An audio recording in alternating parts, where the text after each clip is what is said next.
Hello, good morning mga ka-driver. Welcome back po sa aking YouTube channel, Pinoy Driver in Macau. So, magandang araw po sa ating lahat.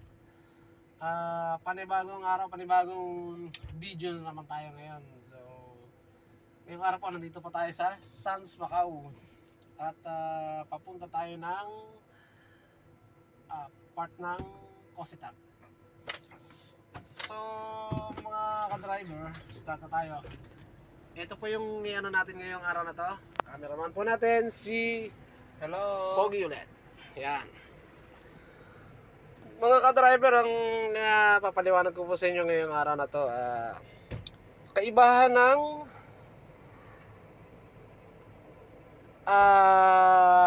pagdadrive dito sa Macau sa Pilipinas.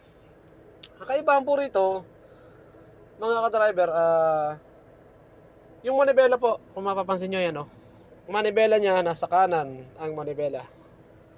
Meron naman din po mga bansa na nasa kanan din ang manibela, pero dito po lahat halos nasa kanan yung manibela niya. So, paliliwanag ko po sa inyo ang kaibahan sa Pilipinas at ng Macau. Sige po, roll na po tayo mga ka-driver. Go, go, go. Yan. Lalabas na po tayo. Alright. Sarado na natin ang bintana para hindi lumabas yung lamig. Mga ka-driver, kung mapapansin nyo, nasa kanan na manibela rito. Pero kung mapapansin nyo, baliktad din yung kalsada. Baliktad din po. Yan baliktad din po yung kalsada niya. Dito rin po tayo, ang ating pong pwesto po ng mga sasakyan dito pagka ganito, kanan ng manibela, nasa kaliwa naman po tayo. Nasa kaliwa po tayo mga ka-driver. Napapansin nyo, sa atin sa Pilipinas, nasa kaliwa yung manibela, pero nasa kanan naman yung sasakyan. Nasa kanan tayo, nakapwesto, di ba? Dito pa baliktad mga ka-driver. Yan. Kung iisipin nyo po, mahirap. Pero para po sa akin, mas madali po yung nasa kanan yung manibela. Para sa akin po. Hindi ka mukha ng sa atin kasi maano talaga. Tsaka napakarami sobrang sasakyan sa atin. Dito naman marami din, kaso disiplinado kasi yung mga dito, mga motorista dito.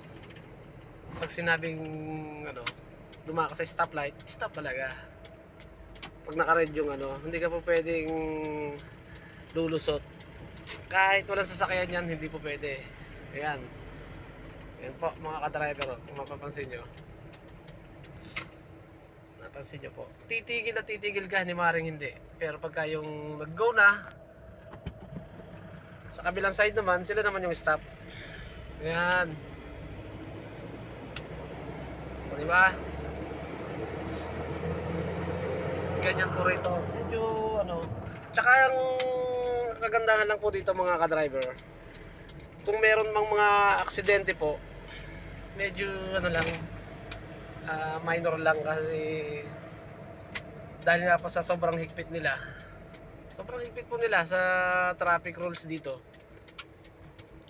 May speed limit po rito pag nandito ka sa baba. Ibig sabihin sa baba ng tulay, yung patawid ng Taipang Macau Bridge, 60 ka lang, 60.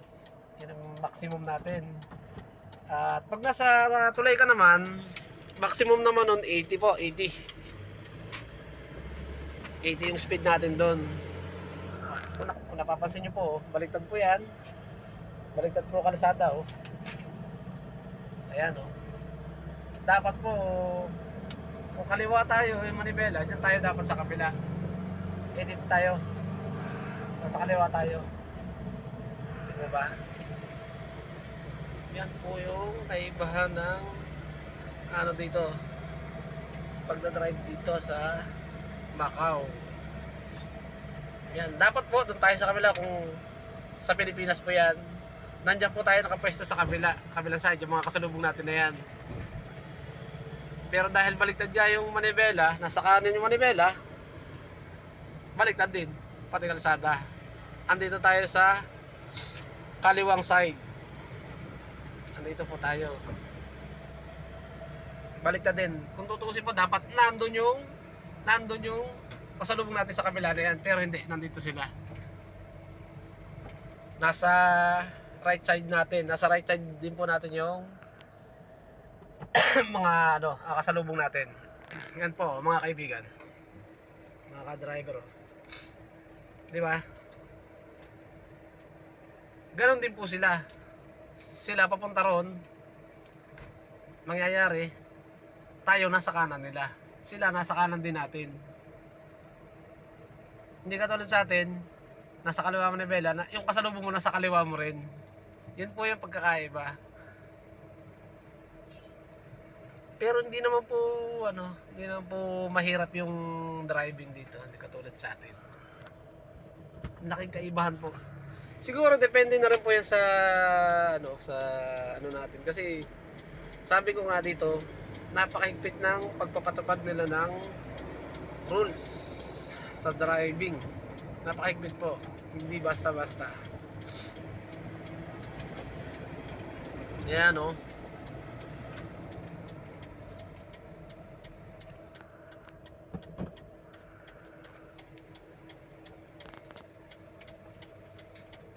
hindi po siya ganun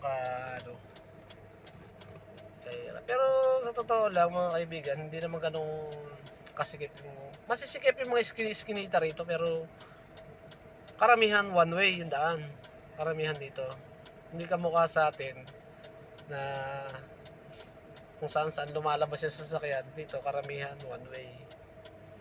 Yun lang, hindi mo talaga pwede papasukin ng one way dahil sabi ko nga dati, kahit walang enforcer dyan, kahit walang pulis dyan, napansin niyo po ba yan nasa may puno na yan, poste na yan, puro camera po dito. Sa kabila yun din puro camera po mga ka-driver. At pagka naka-stop yung stoplight, hindi ka po pwedeng, kahit walang sasakyan dumadaan dyan sa kabilang side, hindi ka po pwedeng lulusot dyan. Hihintay mo talaga yung oras mo na mag-green yan. Ayan, nag-yellow, nag-green. Alright, go! So kakanan tayo rito. Ayan, kaliwa pala. Kaliwa, sorry.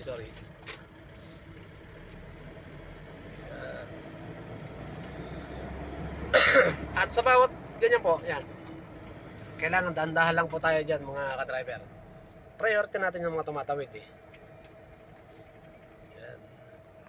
Kailangan din kahit walang tumatawid dyan, magmi-minor ka dyan sa pedestrian. Isa po sa mga rules yan dito sa Macau, rules ng driving. So go. Ganun lang po yung natin, rules ng driving dito sa Macau. See, nakita nyo po. Tsaka bawat mapansin nyo po, kada konting takbo mo lang, andyan ang tawiran, andyan ang stoplight. Ganun po yung rito. Napakadami nga lang pundaan. Kaya hindi po pwede dito yung mainit ang ulo sa kalye. Bigayan lang mga ka-driver. Ganun po tayo. Kailangan natin maging mabait. Walang lang. Yan, tawiran na naman. Diba? Yan po. Ganito po yung daan dito. Yan. Pagkakasya nyo yung sasakyan nyo. Pero kasyang-kasya naman. Matutusin. Yung iba nga lang medyo naasiwa. Kasyang-kasya naman. Yan. So, nandito na po tayo sa ating customer.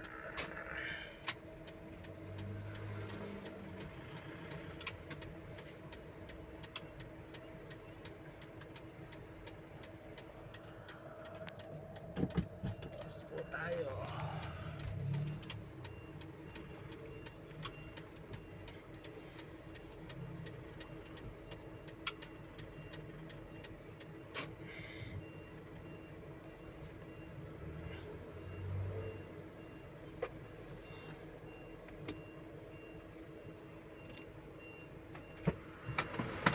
Ano?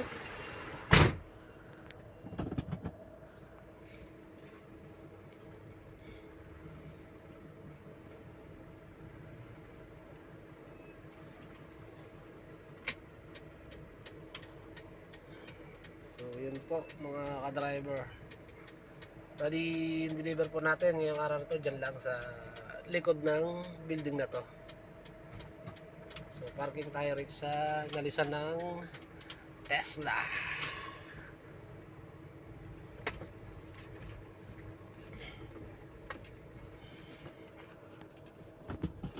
Atras muna ng konti.